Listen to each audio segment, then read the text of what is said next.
सहनाववतु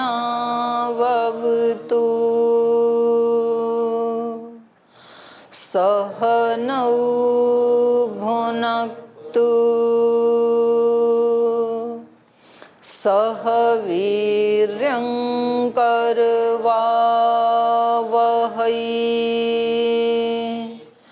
तेजस्विनावधीतमस्तु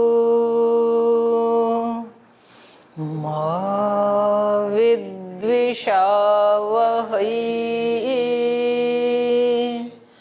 ॐ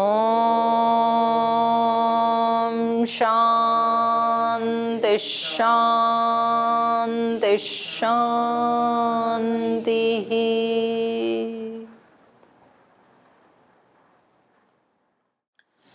प्रसंग ये चल रहा था कि तत्व ज्ञान से तुरंत अपवर्ग की प्राप्ति हो जाती है क्या? तो इन्होंने बताया था कि नहीं, तत्व ज्ञान होने से सबसे पहले मिथ्या ज्ञान हटता है। और मिथ्या ज्ञान क्या है? राग द्वेष। और राग द्वेष से युक्त होकर के दो प्रकार की प्रवृत्ति होती है, पापात्मक और पुण्यात्मक। तो कह रहे हैं कि उसके जानने से, मिथ्या ज्ञान के हटने से, तत्व ज्ञान होने से दोष हट जाएंगे, राग द्वेष आदि। और राग द्वेष के हटने से प्रवृत्ति, प्रवृत्ति के हटने से जन्म, और जन्म के हटने से दुख, और तब अपवर्ग की प्राप्ति होगी, नितांत अपवर्ग की प्राप्ति होगी। तो ये तत्व ज्ञान क्या है ये बता रहे थे। तत्व ज्ञान क्या है? मिथ्या ज्ञान विपर्येण व्याख्यातम। मिथ्या ज्ञान का उल्टा तत्व ज्ञान है। तत्व ज्ञानम तु खलु मिथ्या ज्ञान विपर्येण व्याख्यातम। तो आत्मा का बता दिया था इन्होंने। जो 12 प्रमेय हैं उनमें एक एक का इन्होंने मिथ्या ज्ञान और तत्व ज्ञान के बारे में बताया। तो आत्मा के बारे में बताया, और फिर दुख के बारे में बताया, प्रवृत्ति के बारे में, कर्म के बारे में, दोष के बारे में, और प्रेत्य भाव के बारे में बता दिया था। प्रेत्य भाव क्या है? प्रेत्य भावे खलु अस्ति जंतु जीवः। तत्व ज्ञान क्या है प्रेत्य भाव के बारे में? कि आत्मा नित्य है। ये जो जंतु है, जीव है, आत्मा है, ये नित्य है। यह प्रेत्य भवेदिति, जो नित्य है तो एक शरीर को छोड़ करके अगले शरीर को धारण कर लेता है। और निमित्तवत जन्म, जन्म क्या है? कर्माशय के निमित्त से होता है। और निमित्तवान जन्मोपरम, जन्म का उपरम है वो भी निमित्तवान है। उपरम कब होगा? तत्व ज्ञान से, निश्रेष की प्राप्ति से। इति अनादि प्रेत्य भावो अपवर्गांत इति। तो ये प्रेत्य भाव अनादिकाल से चल रहा है, और इसका अंत कब होगा? अपवर्ग में। जब तक मोक्ष को प्राप्त ना कर लें, ये आना जाना तो लगा ही रहेगा। और मोक्ष की प्राप्ति कैसे होगी? मिथ्या ज्ञान को हटाने से। यात्रा यहीं से शुरू होगी। मिथ्या ज्ञान को हटाना पड़ेगा। चीजें जैसी हैं वैसी ही उनको जानना पड़ेगा, वैसा ही उनके साथ बरतना पड़ेगा। और यदि ऐसा नहीं किया तो फिर तो इससे छूट नहीं सकते हैं, दुख से। बड़ी गहरी बात है ये। मतलब कितने ही जन्म बीत जाएं, वो तो इसको तो जानना ही पड़ेगा। अनित्य को अनित्य, नित्य को नित्य। हम तो छोटी छोटी चीज, अनित्य चीजों को नित्य मान लेते हैं, और उसी में फिर उलझे रहते हैं, और टाइम तो निकल जाता है। फिर जानते हुए भी अनित्य को अनित्य नहीं मान पाते हैं, और नित्य को नित्य नहीं मान पाते हैं। नित्य क्या है? नित्य है मेरे चित्त की पवित्रता, मेरे चित्त की शांति, शुचिता, ये सब नित्य हैं। और अनित्य क्या है? किसी निमित्त से बनने वाले राग द्वेष क्लेश आदि हैं, ये अनित्य हैं, आने जाने वाले हैं ये। और हम छोटे छोटे राग द्वेष के कारण उसी में जूझते रहते हैं। गुरुकुल में नए विद्यार्थी पढ़ने आए तो दर्शन कौन पढ़ेगा, व्याकरण कौन पढ़ेगा? और एक व्यक्ति बोले कि हम तो दर्शन पढ़ेंगे। बोले नहीं, दर्शन नहीं पढ़ने देंगे बिल्कुल भी, आपको व्याकरण पढ़ना है। अब ये चीज नित्य है कि अनित्य है? ये अनित्य है। तो जो जो पढ़ना चाह रहे हो उसको पढ़ने दो ना, आप अपनी उसको चित्त को क्यों राग द्वेष से युक्त कर रहे हो। तो ये छोटी छोटी चीजें होती हैं, ये हमारी पकड़ में नहीं आती हैं। तो जब तक ये नहीं हटेंगी तब तक ये प्रेत्य भाव चलता ही रहेगा कई जन्मों तक। फिर तो ये बड़ा टेढ़ा काम है। तो छोटी छोटी चीजों में हमें क्या देखना पड़ेगा, नित्य को नित्य, अनित्य को अनित्य। तो बाहर की कुछ हानि होंगी, कुछ अपमान होगा, कुछ कम यश मिलेगा, तो बेशक मिले, साधक तो सब कुछ को एक तरफ हटा देता है, कुछ मिले ना मिले लेकिन ये ना छूटे, ऐसे सोचता है साधक, क्योंकि यही तो मौका है ना। नहीं तो इसके बिना तो, इसको जब तक नहीं किया तो, मिथ्या ज्ञान को नहीं हटाया तो ज्ञान होगा नहीं और चीजें छूटेंगी नहीं। और ये कह रहे हैं ये निश्चिंत रूप से अनादिकाल से चल रहा है और अनंत काल तक चलता रहेगा, जब तक कि अपवर्ग की प्राप्ति ना हो। जन्मोपरम इति अनादि प्रत्यभाव अपवर्गान्त इति नैमित्तिक सन प्रत्यभाव प्रवृत्ति निमित्त इति सात्मक सन देह इंद्रिय बुद्धि वेदना संतान उच्छेद प्रतिसंधानाभ्याम प्रवर्तते इति। तो कह रहे हैं ये अपवर्ग तक चलता ही रहेगा प्रेत्य भाव, जन्म मरण जो है ये चलता ही रहेगा। और इसमें ऐसे भी होता है कि एक समय में तो व्यक्ति ध्यान रख लेता है, जिस समय जागरूक होता है, जिस समय जागरूक नहीं होता उस समय ध्यान नहीं रखता है, तो फिर फंस जाएगा। मानो किसी ने 1 साल तो ध्यान रखा और एक दिन ध्यान नहीं रहा, तो 1 साल की कमाई एक ही दिन में खत्म। या 1 साल ध्यान रखा, 2 साल रखा, 3 साल रखा, चौथे साल में भूल गया व्यक्ति, उसको लगता है कि बस अब तो मेरा अभ्यास हो गया, चौथे साल में खत्म। तो ये तो ऐसे धुन का धनी बन करके और जब तक मिल ना जाए तब तक लगे रहने का कार्य है ये। तो थोड़ा सा कठिन तो है लेकिन उतना ही इसका प्रतिफल भी निहाल कर देने वाला है सदा सदा के लिए।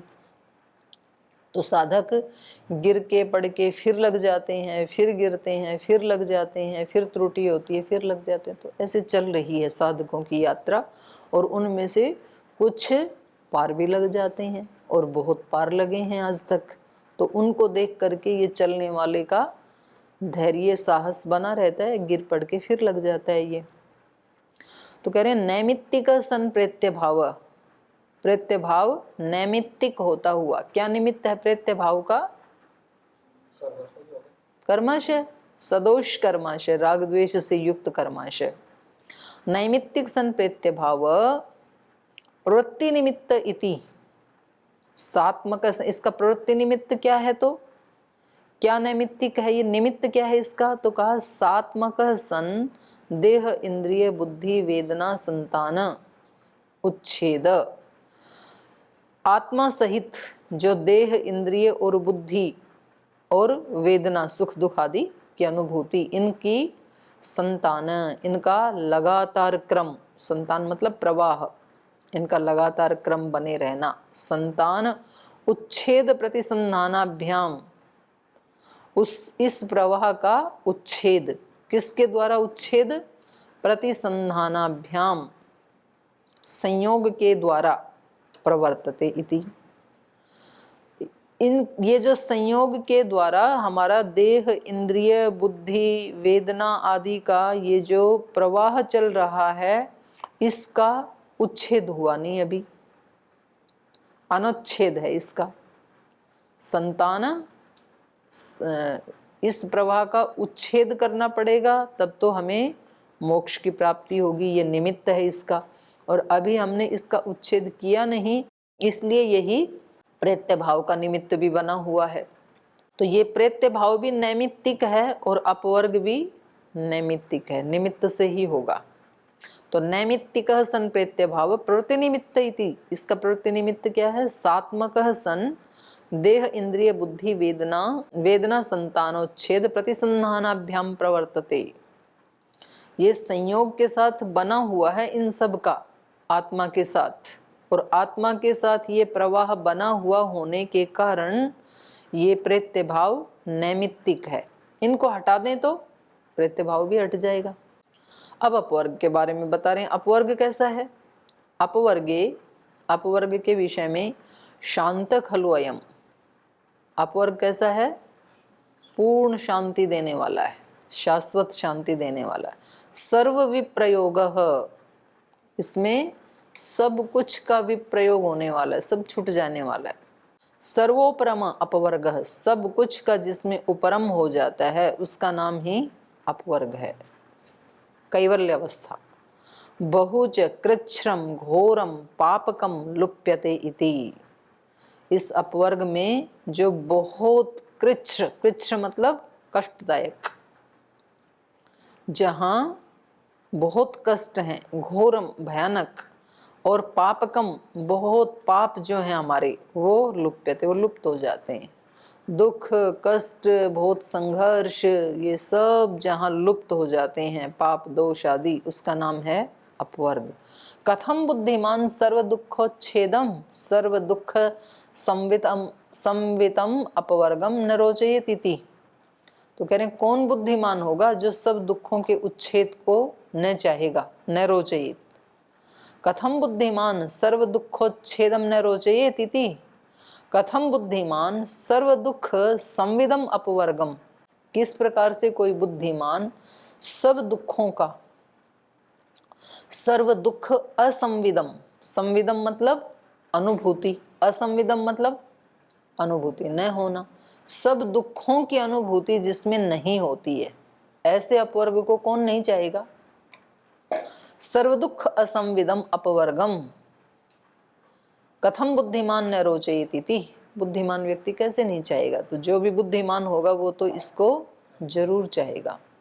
तो पीछे वाले से उल्टा हो गया ना, जो मिथ्या ज्ञान में सोच रहा था वो तो कह रहा था कि सब कुछ छूट जाएगा, तो वे ऐसे मोक्ष को कौन चाहे।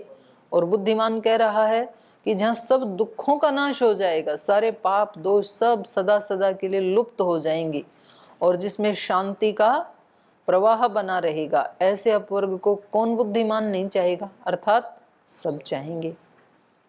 तद यथा मधु विष संपृक्तन्नम अनादेयम इति एवं सुखम दुख अनाशक्तम अनादेयम इति दुखानुशक्तम अनादेयम इति।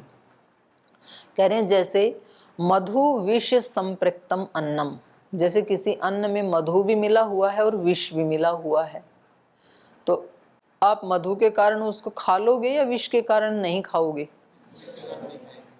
बुद्धिमान होगा वो तो मधु को देखेगा नहीं विष को देखेगा, कि भले ही मधु मिला है लेकिन साथ में विष भी तो मिला है, तो उसको वो छोड़ देगा। मधु विष संपृक्तम अन्नम अनादेयम, अनादेयम माने न ग्रहण करने योग्य, त्याज्य।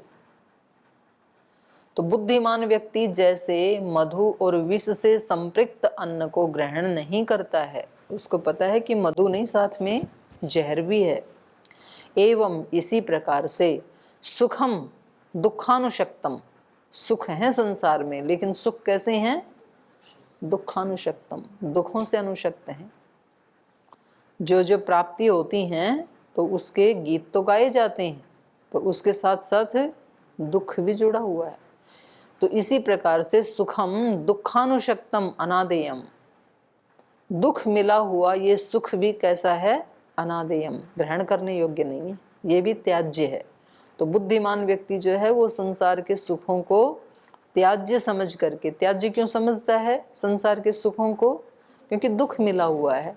जैसे यहाँ विष मिला हुआ था मधु के साथ, तो ये मधु ग्रहण करने योग्य नहीं है बल्कि त्यागने योग्य है। तो ऐसे ही ये जो मोक्ष का अभिलाषी व्यक्ति है ये संसार के सुखों को नहीं चाहता है, क्योंकि संसार के सुख हैं तो सुख, लेकिन उनके साथ दुख मिला हुआ है। तो अंत में परिणाम ताप संस्कार दुख ही गुणवृत्ति विरोधाच दुखमेव सर्वम विवेकिन, विवेक के लिए सब दुख ही है, सुख भी दुख ही है।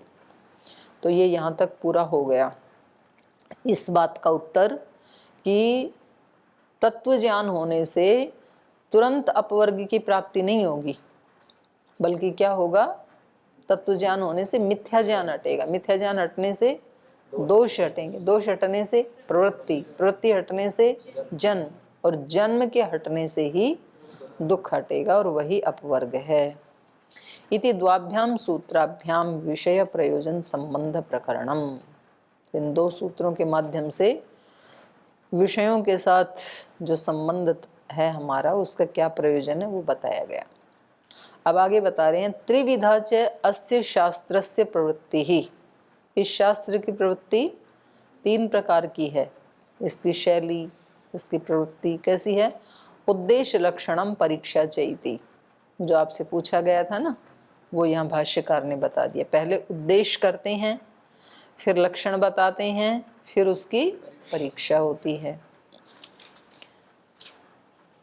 तत्र नामधेयेन पदार्थ मात्रस्य अभिधानम उद्देश्य।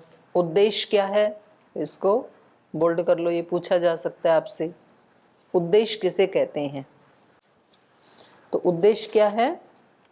नामधेयेन पदार्थ मात्रस्य अभिधानम, संज्ञा के द्वारा किसी पदार्थ का नामकरण बताना, उसकी संज्ञा बताना, संज्ञा रख देना, इसको कहेंगे उद्देश्य। तत्र उद्दिष्टस्य तत्व व्यवच्छेदको धर्मो लक्षणम। लक्षण क्या है?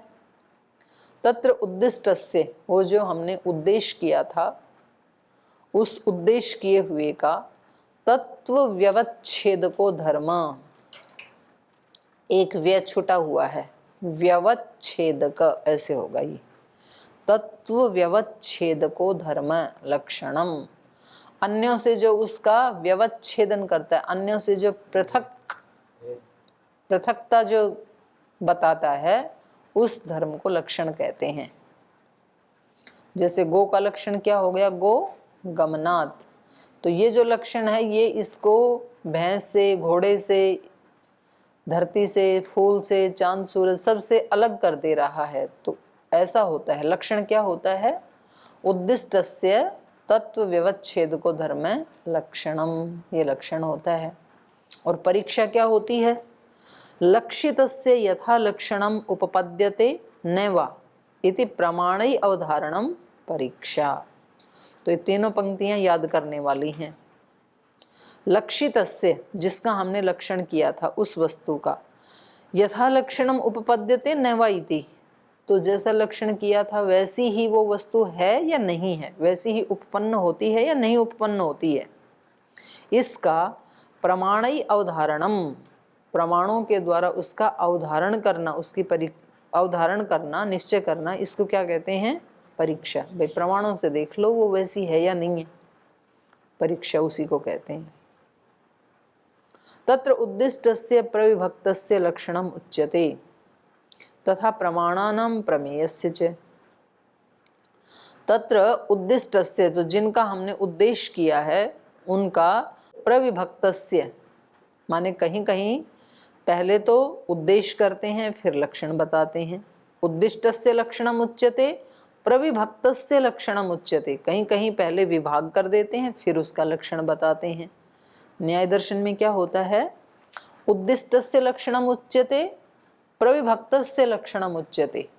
कहीं कहीं तो पहले उद्देश्य किया फिर उसका लक्षण बताया, और कहीं पहले तो उद्देश्य किया फिर उसका विभाग किया, बाद में लक्षण बताएंगे।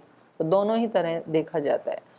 तथा प्रमाणानां प्रमेयस्य च, तो ये प्रमाणों में और प्रमेय में ऐसा ही है कि कहीं पहले लक्षण बताएंगे, कहीं पहले विभाग करके फिर लक्षण बताएंगे। उद्दिष्टस्य लक्षितस्य च विभाग वचनम, पहले उद्देश्य किया फिर लक्षण बताया और फिर उसका विभाग बताया। ऐसा कहाँ मिलेगा? बोले छल के बारे में। पहले प्रथम सूत्र में छल का उद्देश्य किया, 16 पदार्थों में छल का भी आया ना नाम, तो वो हो गया उद्देश्य। फिर उस छल का लक्षण बताया। छल क्या है? वचन विघातो अर्थ विकल्पोपपत्त्यात् छलम, तो ये क्या कर दिया? उसका लक्षण। और फिर उसका विभाग किया, तत्त्रिविधम, वो छल 3 प्रकार का है। तो यहाँ पर शैली कैसी रही? पहले उद्देश्य किया, फिर उसका लक्षण बताया, फिर उसका विभाग किया। और कहीं कहीं ऐसे भी होगा कि पहले उद्देश्य किया, फिर उसके विभाग बताए, फिर उसका लक्षण बताया, तो वो भी बताएंगे जी। अथ उद्दिष्टस्य विभागवचनम, पहले उद्देश्य किया और फिर सीधा ही उसका विभाग बता दिया। वो कहाँ है? वो प्रमाण में है। तो क्या कह दिया? प्रत्यक्ष अनुमान उपमान शब्दाः प्रमाणानि। अब प्रमाण का पहले सूत्र में उद्देश्य कर दिया, अब प्रमाण क्या है ये लक्षण तो बताया नहीं प्रमाण का। भाष्यकार ने तो बताया, सूत्रकार ने नहीं बताया ना अभी तक। और सीधा ही सूत्रकार ने क्या कर दिया? विभाग कर दिया। प्रत्यक्ष अनुमान उपमान शब्दाः प्रमाणानि। शब्द कितने प्रकार के हैं? सॉरी, प्रमाण कितने प्रकार के हैं? 4 प्रकार के, प्रत्यक्ष अनुमान उपमान और शब्द प्रमाण। तो ये विभाग कर दिया। तो अब इसमें भाष्यकार ये जो विभाग किया इसका वो बता रहे हैं, लक्षण कर रहे हैं। अक्षस्य अक्षस्य प्रति विषयम वृत्ति प्रत्यक्षम। प्रत्यक्ष किसे कहते हैं? अक्षस्य अक्षस्य, अक्ष कहते हैं इंद्रिय को। अक्षस्य अक्षस्य प्रति विषयम माने प्रत्येक इंद्रिय का प्रति विषयम, प्रति विषय माने नियत विषय। जैसे आंख का नियत विषय रूप, कान का नियत विषय शब्द, त्वचा का स्पर्श, ऐसे। अक्षस्य अक्षस्य प्रति विषयम वृत्ति, प्रत्येक इंद्रिय का जो प्रत्येक नियत विषय है उस विषय की वृत्ति, वृत्ति माने व्यापार, उसको कहेंगे प्रत्यक्षम। तो हम प्रत्यक्ष केवल आंख से ही नहीं करते हैं। जैसे त्वचा से किसी ने टच किया और बोला कि गर्म है, तो ये व्यक्ति क्या बताएगा? मैंने प्रत्यक्ष देखा। प्रत्यक्ष का मतलब आ गया सभी इंद्रियां, सभी ज्ञानेंद्रियां। तो उनके द्वारा जो उस विषय का, उसके नियत विषय की जो वृत्ति है, व्यापार है, उसको प्रत्यक्ष कहते हैं। कान से जैसे हमने सुना, किसी व्यक्ति ने कोई अच्छा शब्द बोला किसी के बारे में या बुरा शब्द बोला, और हम फिर वहां जाके कहते हैं कि मैंने प्रत्यक्ष अपने कानों से सुना, उन्होंने ऐसा ही बोला था। तो ये प्रत्यक्ष किसका है? कान का। तो ऐसे कह रहे हैं अक्षस्य अक्षस्य प्रति विषयम वृत्ति ही प्रत्यक्षम। वृत्तिस्तु, वृत्ति क्या है? कह रहे वृत्तिस्तु सन्निकर्षो ज्ञानम वा। वृत्ति क्या है? सन्निकर्ष ज्ञान। उस इंद्रिय का उसके नियत विषय के साथ जो सन्निकर्ष हुआ, संपर्क हुआ, और उस सन्निकर्ष से जो ज्ञान उत्पन्न हुआ उसको क्या कहेंगे? वृत्ति। वृत्तिस्तु सन्निकर्षो ज्ञानम वा। यदा सन्निकर्षः तदा ज्ञानम प्रमीति ही। और कह रहे हैं जब ये सन्निकर्ष होता है तो ज्ञान उत्पन्न होता है उस विषय का, ये विषय कैसा है, और इस ज्ञान को ही क्या कहते हैं? प्रमीति ही। इसको प्रमीति कहते हैं। यदा ज्ञानम तदा हानोपादानोपेक्षा बुद्धयः फलम। तो उस ज्ञान का फल क्या है? कह रहे हैं यदा ज्ञानम, जब किसी विषय का ज्ञान होता है, तदा हानोपादानोपेक्षा बुद्धयः, तो उसके हान मतलब त्याग और उपादान मतलब ग्रहण करना। तो त्यागने की या ग्रहण करने की या उपेक्षा करने की, बुद्धयः जो ज्ञान उत्पन्न होंगे हमारे अंदर, वो क्या है? उसका फल है। एक इंद्रिय और अर्थ के सन्निकर्ष से हमें ज्ञान हुआ, इस ज्ञान का फल क्या है? या तो उस विषय को हम पाना चाहेंगे, या तो हटाना चाहेंगे, या तो उपेक्षा कर देंगे। ये क्या है? ये 3 प्रकार का, ये उस ज्ञान का फल है। आगे ये हो गया प्रत्यक्ष का। तो प्रत्यक्ष का लक्षण भी बता दिया भाष्यकार ने और उसका फल भी बता दिया। प्रत्यक्ष का फल क्या है? इंद्रियों से जो ज्ञान होगा उस, और अगर मेरे लिए इष्ट होगा तो उसको मैं प्राप्त करूंगा। तो प्रत्यक्ष का फल है हान उपादान उपेक्षा। ठीक है। अनुमान, अनुमान क्या है? मितेन लिंगेन अर्थस्य पश्चात्मानम अनुमानम। मितेन मतलब ज्ञातेन, ज्ञातेन लिंगेन, ज्ञात किसी चिन्ह के द्वारा, अर्थस्य पश्चात्मानम उस पदार्थ का उस लिंग के बाद जो मान मतलब ज्ञान होता है उसको कहेंगे अनुमानम। जैसे हमने धूम और अग्नि को देखा है तो ये क्या है, हमारे द्वारा ज्ञातेन, ज्ञात लिंग है कि जहां जहां धुआं होती है तब तक अग्नि भी होती है, इनका नित्य संयोग है।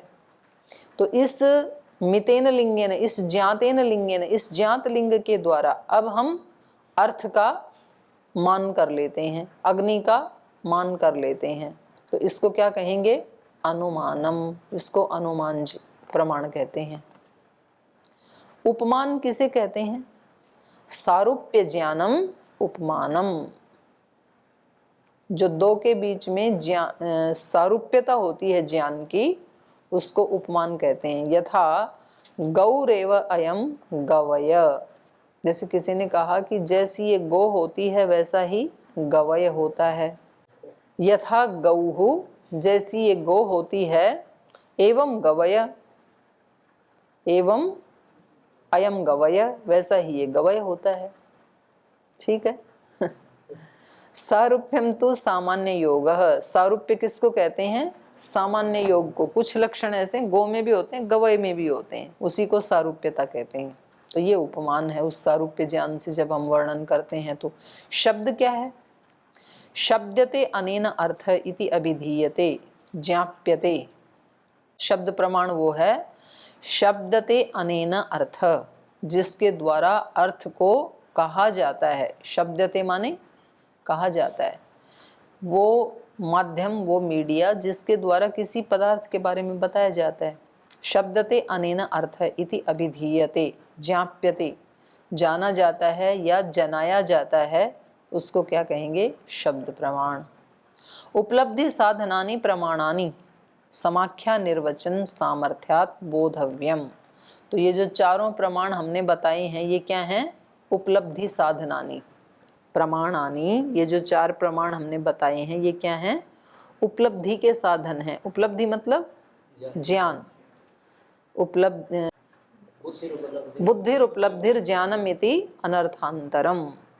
तो जहाँ न्याय दर्शन में कहीं बुद्धि शब्द आए, उपलब्धि शब्द आए या ज्ञान शब्द आए, तीनों का एक ही अर्थ है।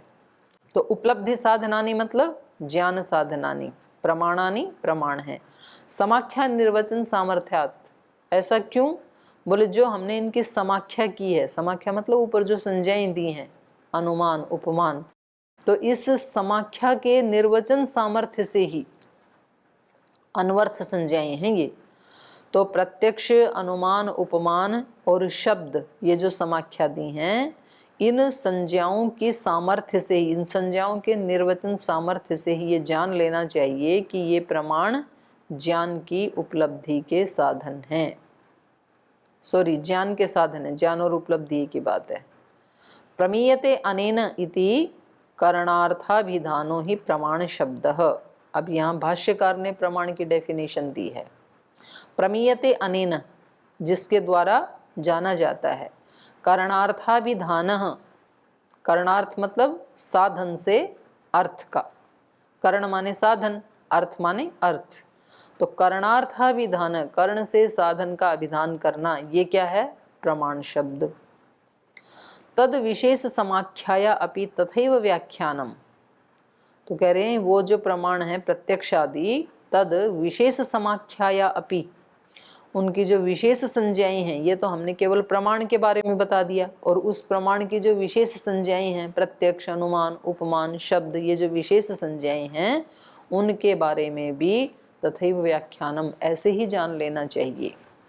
क्या जान लेना चाहिए, वो भी साधन है अर्थ की प्राप्ति कराने के लिए।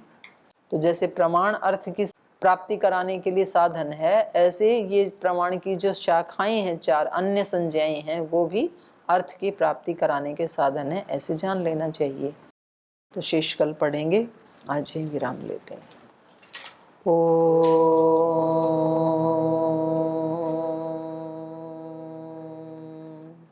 शांति शांति शांति। श्री गुरुभ्यो नमः।